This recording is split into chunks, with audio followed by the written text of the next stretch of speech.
कुंडली में अल्पायु योग कैसे देखा जाता है? जब भी कोई कुंडली विशेषज्ञ कुंडली को जांचता है तो कुंडली में लगन कुंडली के साथ साथ उनको कुंडली के अन्य नवांश कुंडली हो गई, ग्रहों के अंश हो गए, दशा महादशा हो गई, मार्केश हो गया, इन सब चीज़ों को अच्छे से जांच परख कर देना चाहिए। और ख़ासकर जब भी आप किसी की मृत्यु के लिए देखती हैं तो मृत्यु के लिए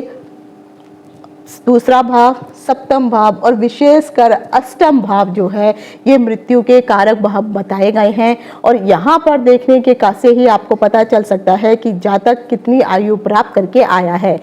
और साथ ही साथ अगर आप देखेंगे तो अष्टम से अष्टम भाव तीसरा भाव होता है, जैसे 1 2 3 4 5 6 7 8, तो तीसरा भाव भी अष्टम भाव ही कहलाता है। तो इस यहाँ पर भी विराजमान ग्रहों से आप पता कर सकते हैं कि आखिर जातक की आयु किस प्रकार निर्धारण की गई है। कुंडली में शनि अगर नवांश कुंडली अगर आप देखते हैं तो नवांश कुंडली में शनि अगर तुला राशि का होता है या तुला के नवांश में वहां पर बैठा हुआ होता है और शनि के ऊपर अगर गुरु की दृष्टि पड़ रही होती है तो जातक की आयु यानी जो बालक है या बालिका है उसकी आयु मात्र 13 वर्ष तक ही मानी जाती है। एक सबसे बड़ा रूल यहाँ पर मैं एक चीज बताना चाहती हूँ। मान लीजिए किसी के अष्टम भाव में गुरु बैठा है और गुरु के साथ अन्य कोई ग्रह भी बैठा हुआ है या शनि भी यहाँ पर आकर के बैठा हुआ है और गुरु शनि दोनों एक साथ बैठे हुए हैं, लेकिन जब मार्केश का जब समय आएगा तो वहां पर गुरु शनि को भी साइड कर देंगे और वहां पर वो अपना ही प्रभाव दिखाएंगे और गुरु मार्केश का काम कर देंगे। तो जब भी गुरु जो है अष्टम भाव में आता है तो वहां पे अक्सर यही देखा जाता है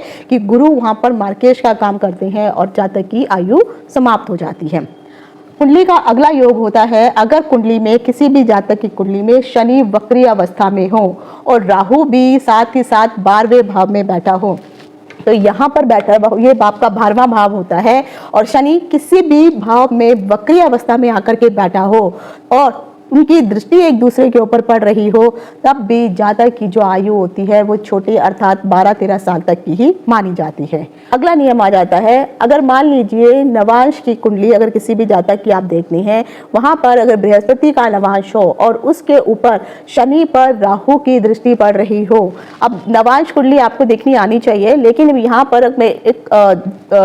चीज दिखाती हूँ। मान लीजिए शनि यहाँ पर बैठे हुए हैं और यहाँ से 1 2 3 4 5 6 7 और यहाँ पर अगर राहु आकर के बैठे हुए हैं तो राहु की दृष्टि शनि पर और शनि की दृष्टि अगर राहु पर आकर के पड़ जाए तो और खासकर जो लगन होता है, लगन के स्वामी के ऊपर या लगन के ऊपर भी किसी शुभ ग्रह की दृष्टि अगर नहीं पड़ रही होती है तो ऐसा जातक भी अल्पायु ही कहलाता है। लेकिन अगर वहां पर लगन स्ट्रांग हो जाता है, लगन या लग्नेश के ऊपर शुभ ग्रहों की दृष्टि हो जाती है, तब फिर ये जो अल्पायु का योग है ये कट जाता है।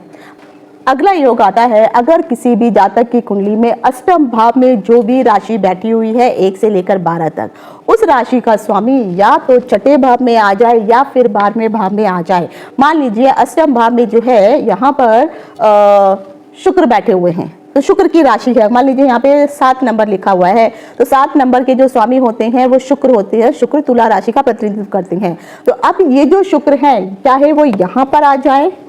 और या फिर यहाँ पर आ जाए तो उस राशि का जो स्वामी होगा वो छठे या 12वें चला जाता है, तब भी जातक को अल्प आयु ही माना जाता है। उसके बाद अगला योग आ जाता है अगर किसी जातक के लगन में, ये होता है लगन, अब लगन में आकर के मान लीजिए यहाँ पर लग्नेश भी बैठा हुआ है। अब मान लीजिए यहाँ पे ये जो है एक 7 नंबर में लिखती हूँ और यहाँ पर जो है शुक्र की राशि हो जाती है, लेकिन शुक्र के साथ अगर सूर्य भी आ जाता है तो अब एक चीज को समझिए, सूर्य सप्तम में जब तुला राशि में आते हैं तो वो कमजोर हो जाते हैं और वो शुक्र की राशि में, यहाँ पे शुक्र भी विद्वान है तो लग्नेश चाहे कोई भी हो, यहाँ पे ये मैंने एग्जाम्पल दिया है आपको 1 से लेकर 12 राशि का लग्नेश और लग्नेश का स्वामी भी लगन में बैठा हो, लग्नेश के साथ अगर सूर्य साथ में बैठ जाता है और कहीं ना कहीं से पाप ग्रहों की 2 या 2 से अधिक पाप ग्रहों की दृष्टि अगर लग्नेश के ऊपर भी पड़ रही है तब ये घातक योग हो जाता है। तब यहाँ पर जो है जातक का जो है अल्पायु योग कहलाता है। लेकिन अगर यहाँ पर जो है शुभ ग्रहों की दृष्टि पड़ रही हो तब यह आयु का योग भंग हो जाता है। कुंडली का अगला योग होता है अगर आप शनि जो है वो लगन में आकर के बैठा हो लेकिन वो द्विस्वभाव राशि के अंदर आकर के अगर वह बैठा हुआ है और साथ ही साथ द्वादश यानी 12वें भाव का स्वामी और अष्टमेश का स्वामी